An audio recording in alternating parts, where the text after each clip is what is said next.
ज़रा मुस्कुराएं, मुस्कुराना भी सुन्नत है। कहते हैं भले वक्तों में माहिरीन फ़न असातिज़ा के यहाँ बड़ी उम्र के शादीशुदा तलबा भी पढ़ा करते थे।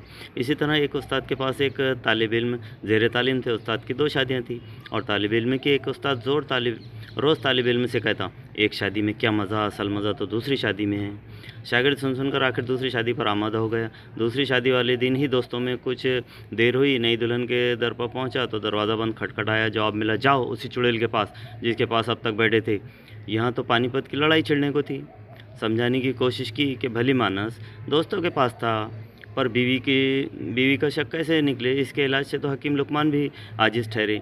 सो ना मानी। सोचा चलो पहली बीवी तो कहीं गई नहीं, वहीं जाता हूँ।